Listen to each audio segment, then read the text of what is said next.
Buenos días a todas y a todos. Yo voy a hablaros en esta sección de lo que hemos titulado Estrategias para justificar el interés científico y social de la investigación en el contexto de la ciencia abierta. Es un nombre muy largo, pero bueno, lo que vamos a hablar ahora prácticamente es un tema que nos interesa mucho seguramente, es la evaluación de la ciencia en este contexto de la ciencia abierta. Como ya se ha mencionado, ¿no? Pero básicamente sería la adaptación de los principios DORA, Leiden y sobre todo COARA a la evaluación de la ciencia. En cualquier momento, si hablo muy bajo, si hablo muy deprisa o si tenéis alguna pregunta, pues me decís. No estoy viendo las imágenes de las caras ni el chat, así que si no os importa, pues activáis el micrófono y me avisáis. En esta presentación, bueno, vamos a empezar con una pequeña introducción sobre este tema, la ciencia abierta y la evaluación, cuál es la relación y qué está pasando, aunque ya os he hablado mucho por Nieves y Alexis, ¿no? Luego vamos a entrar en dos bloques ya más puramente de la evaluación de la ciencia que mencionábamos en el título de esta presentación, ¿no? Cómo justificamos la calidad científica y cómo justificamos el impacto social y la transferencia de nuestra investigación, y luego ya para terminar, pues qué herramientas y qué servicios tenemos en la biblioteca para apoyaros en la medida de lo posible. En el tema de la ciencia abierta de la evaluación, como decíamos, ya lo ha mencionado Nieves bastante, ¿no? Algo está pasando en la ciencia últimamente, algo está sucediendo, que están moviéndose cosas, están cambiándose cosas, ¿no? Y ya se ha mencionado, pero la Estrategia Nacional de Ciencia Abierta a nivel de estrategia nacional, no de ley, pero bueno, casi ley, y sobre todo también COARA han dado un impulso muy importante a la ciencia abierta y además han traído a la evaluación al centro del asunto, ¿no? Hasta hace poco, cuando hablábamos de acceso abierto y a lo mejor en ciencia abierta pensábamos solo justamente en el acceso al documento, pero ahora estamos ampliando un poquito más lo que entendemos por ciencia abierta. Lo que nos preguntamos, seguramente vosotros también y vosotros también, es cómo va a ser la evaluación del futuro, ¿no? Ya ha mencionado Nieves que hay un nuevo Real Decreto para las acreditaciones. Se ha anunciado en varias ocasiones que también los exenios van a cambiar en su manera de ser evaluados, ¿no? Entonces nos preguntamos, ¿no? Y miramos esta bola de cristal para preguntarnos cómo será la evaluación del futuro, incluso cómo será la evaluación este mismo año, ¿no? Cómo van a ser los criterios que se anuncian a final de año para las acreditaciones y también para los exenios. Evidentemente, hasta que no estén publicados no tenemos una idea clara, pero bueno, si nos queríamos fijar en algunos de los textos que se han mencionado, que sí que nos dan o nos pueden dar alguna pista, ¿no? Si son coherentes los criterios que se aprueben con lo que se ponen en esos textos, pues nos pueden dar alguna pista de cómo va a ir la evaluación a partir de ahora. Ya lo veremos, ¿no? Pero bueno, como se mencionaba por Nieves, la estrategia nacional, uno de los cuatro ejes principales de esta estrategia es la evaluación, ¿no? Es el eje de incentivo, reconocimientos y formación. Y una de las acciones en concreto, que es esta tercera, habla de los procesos de evaluación del mérito docente investigador y de transferencia. Y he marcado aquí en verde lo que me parece importante, que puede ser una pista de cómo puede ser la evaluación a partir de, puede ser este año o por lo menos próximos años. Para no inventarme nada, voy a leer también un poco literalmente. Se disminuirá de forma progresiva el uso de indicadores bibliométricos cuantitativos relacionados con el impacto de las revistas, es decir, el impacto de toda la vida, el factor de impacto, el JCR, el JR, en España el Dial de Métricas, perdón, se va a valorar, se entiende que menos, ¿no? Incorporándose paulatinamente, antes hablaba de forma progresiva, ahora paulatinamente, son palabras importantes, indicadores cualitativos. Se promoverá el uso de criterios de mérito basados en la importancia de las aportaciones científico-técnicas y su contenido, ¿no? O sea, pasamos de una evaluación basada en el contenedor, en la revista, a una evaluación basada en la importancia y el contenido de la propia, bueno, del propio artículo, o ya veremos por qué no solo artículos, ¿no? Y se utilizarán criterios reconocidos internacionalmente que valoren la diversidad de aportaciones científico-técnicas del personal investigador más allá de las publicaciones científicas, tales como la divulgación, la asesoría científica, la gestión científica, la formación y el impacto de los resultados de la investigación en la sociedad. Sin entrar en muchos más detalles, también en el Real Decreto de las acreditaciones, para no repetirme con lo que también ha dicho Nieves, ¿no? Pero se habla claramente de una diversidad de resultados, ¿no? Datos, códigos, software, etcétera, y de nuevo se habla de la calidad de la difusión del impacto científico. Pero es muy importante también estas primeras líneas. Bueno, eso ya también se ha mencionado, pero el currículum se va a simplificar, se va a escoger un número reducido de contribuciones con una explicación breve sobre su calidad e impacto científico y social, sustentada por los indicadores que el candidato o candidata desea aportar, ¿no? Entonces aquí pasamos a una infinidad posible de indicadores que vamos a ver cómo se establecen después los criterios, ¿no? Pero bueno, para intentar resumir, igual, no sé si es muy aventurado, ¿no? Pero la pregunta que nos hacemos todos es, ¿va a cambiar la manera en la que tenemos de evaluar la ciencia tanto como dicen que va a cambiar? Y si va a cambiar, ¿cómo va a ser ese cambio, ¿no? Lo que parece que está pasando tanto en España como en el contexto europeo, incluso a nivel internacional, es que las críticas que se han hecho hasta el momento de la bibliometría, bueno, no de la bibliometría, sino de la evaluación enfocada en el factor de impacto, pues van a cambiar y van a tenerse en cuenta, ¿no? A nivel legal, y vamos a pasar de una evaluación basada en el factor de impacto o obsesionada con el factor de impacto a una bibliometría diferente, que algunos autores, por ejemplo, tengo aquí debajo un artículo de Torres Salinas, ¿no? Que habla de bibliometría narrativa, y creo que es un término pues muy acertado, ¿no? Y hablando de cómo podría ser esta manera de evaluación o de justificación de la calidad, más bien, ¿no? Para resumir lo que dice este autor, ¿no? Pues esta bibliometría narrativa lo que busca es la justificación de la calidad del impacto, más allá de indicadores concretos y a través de una exposición de argumentos, ¿no? Más que una narración, yo creo que la palabra también importante es la exposición de argumentos. El segundo punto es muy importante. No significa que vayamos a dejar de utilizar indicadores ni de usar indicadores numéricos, sino que los números van a tener que estar ahí, ¿no? Nuestra narración tiene que estar apoyada en datos verificables. Simplemente no vamos a dar solo esta revista es uno y por eso ya merezco un sexenio, ¿no? Y luego, bueno, pues lo que ya se ha mencionado, se da preferencia a indicadores que estén relacionados con el documento en sí y no a las métricas, por ejemplo, de revistas o de editoriales, a rankings. Y lo del contexto, yo creo que ya lo he mencionado.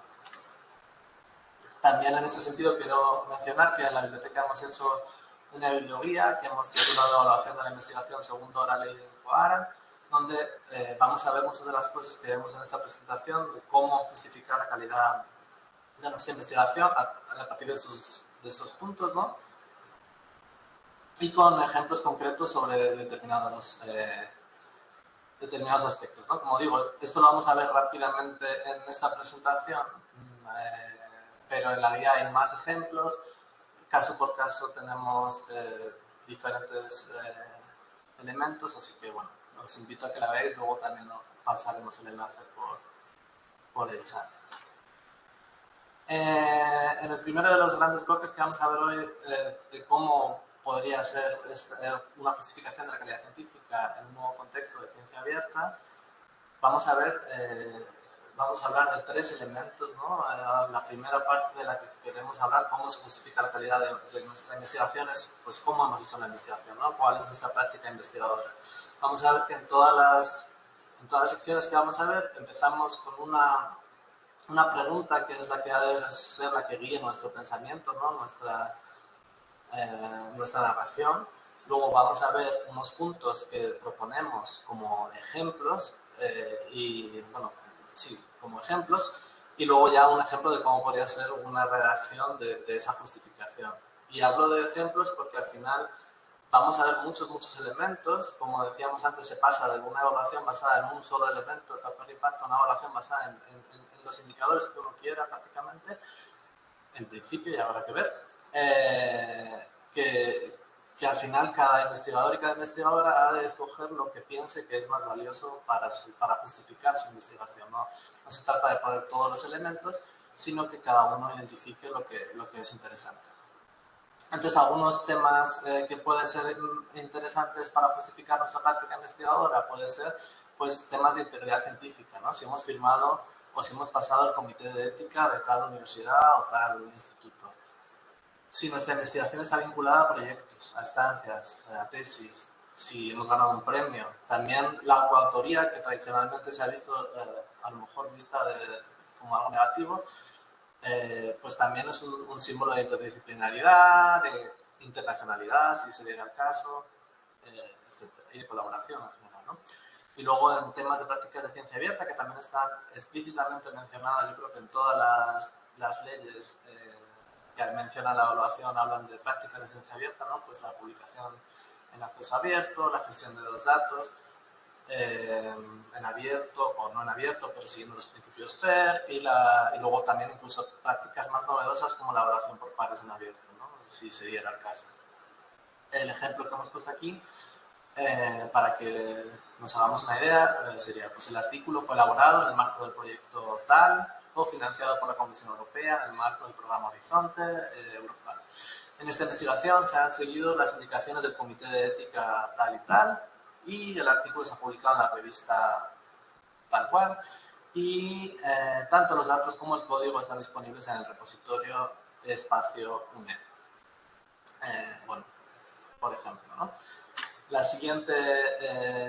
siguiente aspecto que vamos a ver en relación a la calidad científica es la citación. La citación ha sido siempre quizás el elemento central de evaluación de la ciencia y va a seguir siendo importante, ¿no? Lo que pasa es que tenemos que pensar un poquito más de manera más amplia, ¿no? No solo nos interesa el número de citas totales, sino a lo mejor pensar en el contexto, ¿no? Aquí está la pregunta, ¿quién nos cita, cómo nos cita y qué significa que nos citen?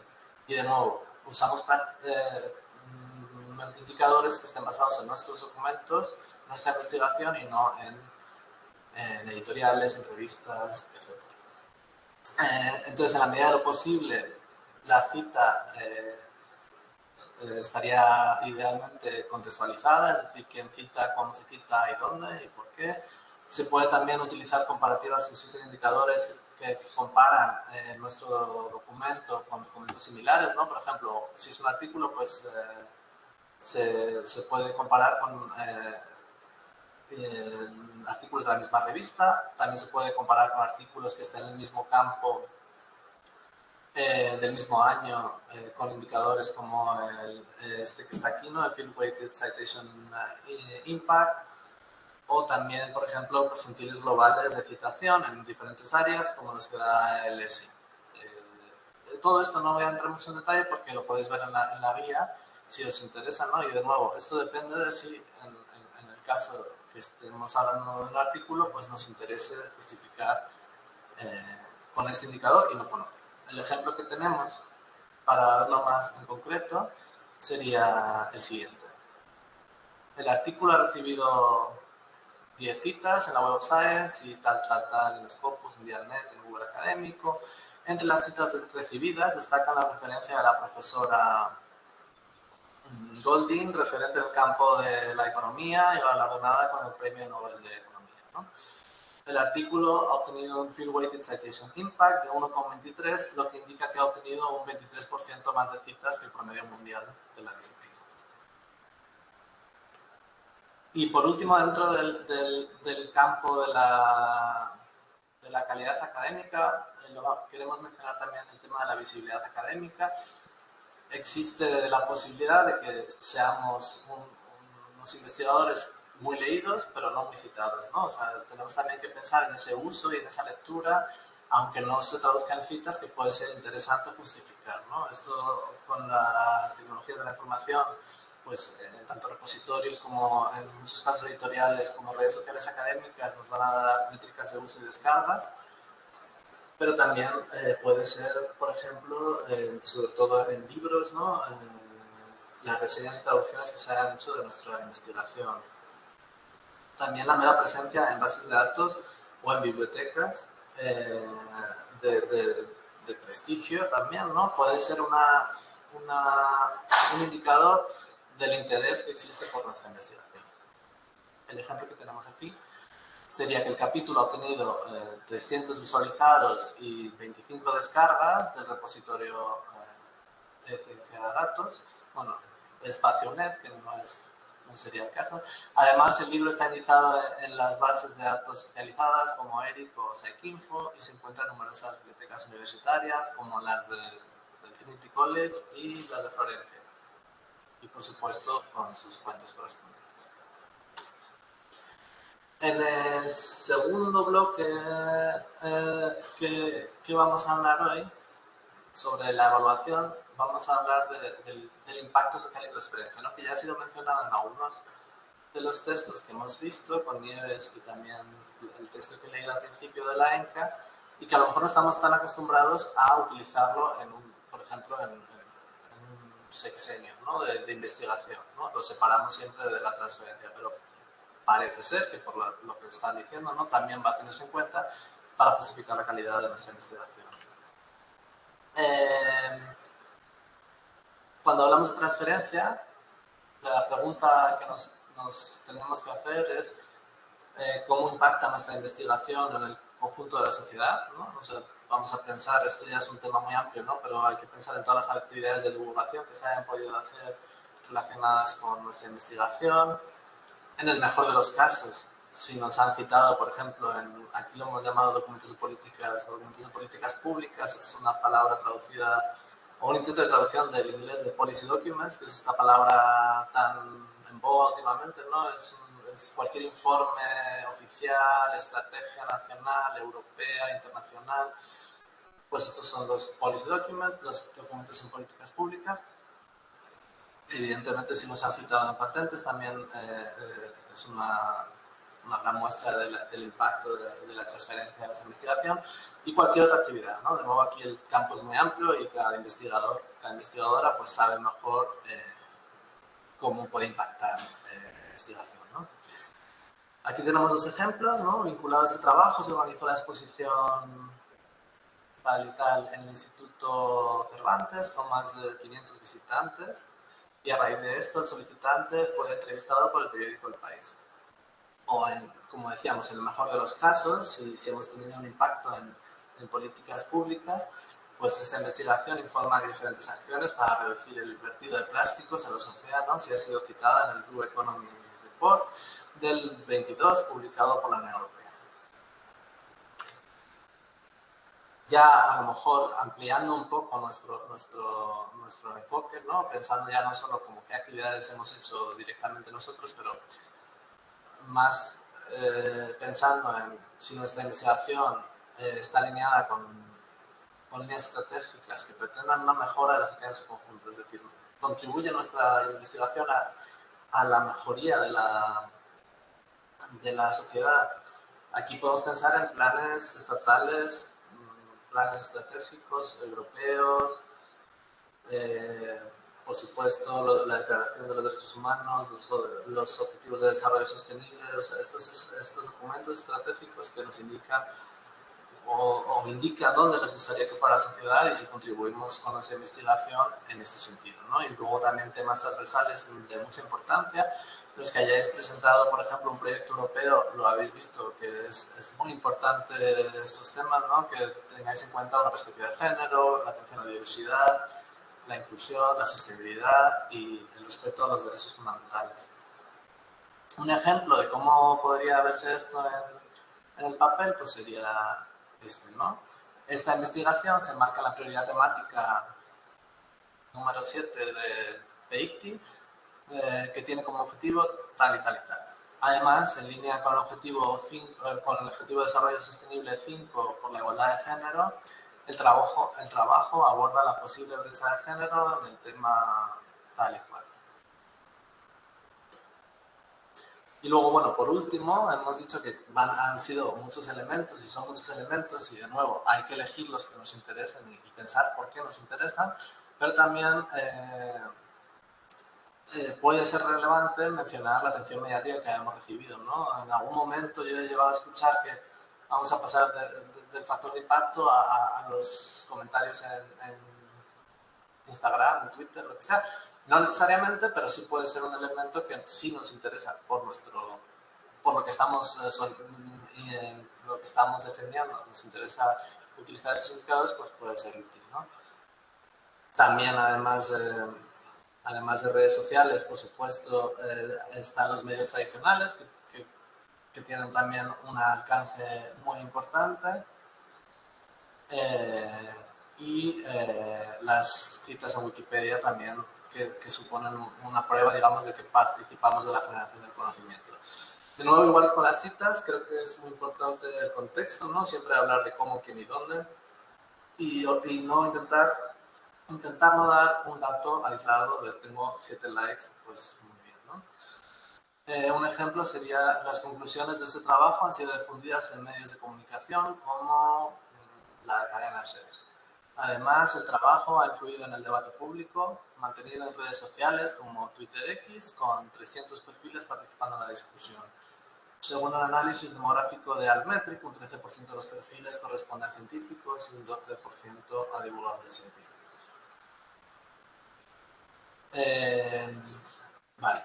Antes de terminar, de nuevo en la guía podéis ver cada uno de estos temas uno por uno explicado y también explicado cómo puedes acceder a ciertos datos, ¿no? Para ciertos casos existen herramientas, aunque al final los investigadores y las investigadoras sabéis muchas veces, ¿no?, dónde ha salido publicado algo o quién ha mencionado qué, pero bueno, para que sepáis que también en la guía hay herramientas.